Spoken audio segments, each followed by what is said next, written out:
చేసుకున్నోడికి చేసుకున్నంత అనుభవించండి రాజా.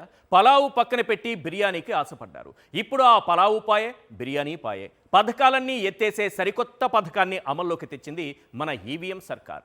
ఎన్నికల్లో ఇసుక ఫ్రీ అన్నారా లేదా? ఇప్పుడు టన్నుకు 1360 రూపాయలు కట్టి ఫ్రీ ఇసుక తీసుకుపోమంటున్నారు. దట్ ఈజ్ ఈవీఎం సర్కార్. నాడు చెత్త పన్ను చెత్త ప్రభుత్వం అన్నారా లేదా? ఇప్పుడు పరమ చెత్తగా 30 రూపాయలు ఉన్న చెత్త పన్నును 90 రూపాయలు చేశారు. దట్ ఈజ్ ఈవీఎం సర్కార్. నాడు రోడ్లను చూపిస్తూ గుంతల రాజ్యం అన్నారా లేదా? ఇప్పుడు కొత్త రోడ్లు వేస్తారా అంటే గుంతల్ని బూడిదతో కప్పేస్తామంటున్నారు. దట్ ఈజ్ ఈవీఎం సర్కార్. సరే, బూడిద బుద్ధి అలాగే ఉంటుందిలే అని సరిపెట్టుకుందాం అనుకుంటే ఇకపై రోడ్డెక్కితే టోల్ కట్టాల్సిందేనట. రాష్ట్ర రహదారులపైనే టోల్ గేట్లు పెట్టి జనాల నుంచి ట్యాక్స్ వసూలు చేస్తారట. నాడు బాదుడే బాదుడన్నారు. ఇప్పుడు అసలు బాదుడు ఎలా ఉంటుందో జనాలకు బాగా రుచి చూపిస్తున్నారు. అసలు రాష్ట్రాల పరిధిలో టోల్ గేట్ల విధానం ఎక్కడైనా ఉందా? దోపిడీ కోసమే పబ్లిక్ ప్రైవేట్ పార్ట్నర్షిప్ విధానం తెరపైకి తెచ్చారా? రాష్ట్ర ప్రధాన రహదారులతో పాటు జిల్లాల్లోనూ టోల్ బాదుడు తప్పదా? సంపద సృష్టి అంటే జనాలను దోచుకు తినడమేనా బాబుగారు? థియేటర్లో సినిమా చూడాలంటే ముందు టికెట్ తీసుకోవాలి. మరి మీ ఇంట్లో టీవీ చూడాలన్నా టికెట్ తీసుకోవాలంటే మీ రియాక్షన్ ఏంటి? హోటల్లో ఫుడ్ తింటే బిల్ పే చేయాలి. మరి మీ ఇంట్లో భోజనం చేసిన బిల్ పే చేయాల్సిందే అంటే మీ రియాక్షన్ ఏంటి? షాపింగ్ మాల్స్, పబ్లిక్ ప్లేసుల్లో కారో బైకో పార్క్ చేయాలంటే పార్కింగ్ ఫీ చెల్లించాలి. అదే మీ ఇంటి ముందు వెహికల్ పార్క్ చేసిన పార్కింగ్ ఫీ చెల్లించాల్సిందే అంటే మీ రియాక్షన్ ఏంటి? నా ఇంట్లో నేను టీవీ చూడాలంటే టికెట్ దేనికి? నా ఇంట్లో నేను భోజనం చేస్తే బిల్ ఎందుకు పే చేయాలి? నా ఇంటి ముందు నా వెహికల్ పార్క్ చేసుకుంటే పార్కింగ్ ఫీ ఎందుకు కట్టాలి? ఇదేగా మీ రియాక్షన్? సరే, ఇప్పుడు ఏపీలో రాష్ట్ర రహదారులపై టోల్ గేట్లు పెడతారట. అంటే మీ ఊరు నుంచి పక్క ఊరికి వెళితే అక్కడో టోల్ గేట్ కనిపిస్తుంది. అది దాటాలంటే టోల్ ఫీ కట్టాల్సిందే. మొదట అదంతా ఎందుకు చెప్పానో అర్థమైంది కదా. మీ రహదారులు బాగు చేసుకోవాలంటే మీరే డబ్బులు చెల్లించాలట. ఇది బాదుడే బాదుడు కార్యక్రమంలో భాగంగా బాబు గారు తెచ్చిన కొత్త పథకం. చంద్రబాబు ప్రభుత్వం భారీ దారి దోపిడీకి తెరలేపిన వేళ కొన్ని ప్రశ్నలు వినిపిస్తున్నాయి. అవేంటో ఒక్కసారి మనం స్క్రీన్ పైన చూద్దాం. పీపీపీ విధానం పేరుతో దారి దోపిడీకి దిగుతున్నారా?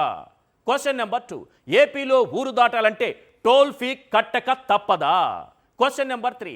5 ఏళ్లలో ఎన్ని వేల కోట్లు కొల్లగొట్టేందుకు స్కెచ్ వేశారు? Question number 4. కొత్త రహదారులు నిర్మించే ఆలోచన బాబుకు లేదా? ఏపీ రహదారులపై బాదుడే బాదుడు పథకానికి బాబు తెరలేపిన వేళ వినిపిస్తున్నటువంటి ప్రశ్నలివే. 5 ఏళ్లలో అక్షరాల 8,500 కోట్లు. అవును, అక్షరాల 8,500 కోట్లు కొల్లగొట్టేందుకు చంద్రబాబు ప్రభుత్వం స్కెచ్ గీసింది. ఎక్కడైనా రహదారులు ఎవరు నిర్మిస్తారు? ఇంకెవరు? ప్రభుత్వాలే కదా అంటారా? కానీ ఏపీలో అలా కాదట. జనాలే రహదారులు నిర్మించుకోవాలట. దీనికి అవసరమైన ఖర్చు వాళ్లే భరించాలట. దీనికోసం పబ్లిక్ ప్రైవేట్ పార్ట్నర్షిప్ విధానాన్ని తెరపైకి తెస్తారట. అధికారంలోకి రాగానే రోడ్ల నిర్మాణం ముసుగులో అడ్డగోలు దోపిడీకి తెరతీశారు. తమ బినామీల నిర్మాణ సంస్థలకు కాంట్రాక్టులు కట్టబెట్టి 4,000 కోట్లతో రోడ్లను నిర్మించి ఆపై 5 ఏళ్లలో 12,500 కోట్లు టోల్ ఫీజు వసూలు చేయనున్నారు. నికరంగా 8,500 కోట్లు కొల్లగొట్టేందుకు కుట్ర చేశారు. రాష్ట్రంలో పీపీపీ విధానంలో రోడ్లు నిర్మించేసి వాహనదారులను ట్యాక్సులతో బాధేసి బినామీ కాంట్రాక్టర్ల రూపంలో వేల కోట్ల రూపాయలు కొల్లగొట్టేసి తాము నిర్మించాలనుకునే అవినీతి సామ్రాజ్యానికి ప్రజలను కూలీలుగా ఉపయోగించుకోవాలన్నది బాబు గారి కుట్రపూరిత పన్నాగం. సాధారణంగా మనకు టోల్ గేట్లు, టోల్ ఫీజులు జాతీయ రహదారులపైనే కనిపిస్తాయి. కేంద్ర ప్రభుత్వం మాత్రమే ఇప్పటి వరకు ఫీజులను వసూలు చేస్తోంది. రాష్ట్ర, జిల్లా ప్రధాన రహదారులను అన్ని రాష్ట్రాలు ప్రభుత్వాల నిధులతో నిర్మిస్తాయి. కానీ ఇప్పుడు చంద్రబాబు ప్రభుత్వం ఆ విధానానికి పూర్తిగా స్వస్తి పలికింది. పీపీపీ విధానాన్ని తెరపైకి తెచ్చింది. అందుకోసం రాష్ట్రంలోని 27 రహదారులను ఎంపిక చేశారు. మొదటిగా 14 రోడ్లను నిర్మిస్తారు. అనంతరం మిగిలిన రోడ్ల నిర్మాణాన్ని చేపడతారు. రోడ్ల నిర్మాణం జరుగుతోంది. మనకు మంచి రోజులు వచ్చాయని అనుకుంటున్నారేమో. ఆ తర్వాతే అసలు కథ మొదలవుతుంది. ఆ రహదారుల నిర్మాణానికైన ఖర్చు 4 గింతలు వాహనదారుల నుంచి వసూలు చేస్తారు. దీనికోసం రాష్ట్రంలోని ప్రతి మూల ఓ టోల్ గేట్ పెడతారు. టోల్ దాటాలంటే ఫీజుల పేరుతో తోలు తీస్తారు.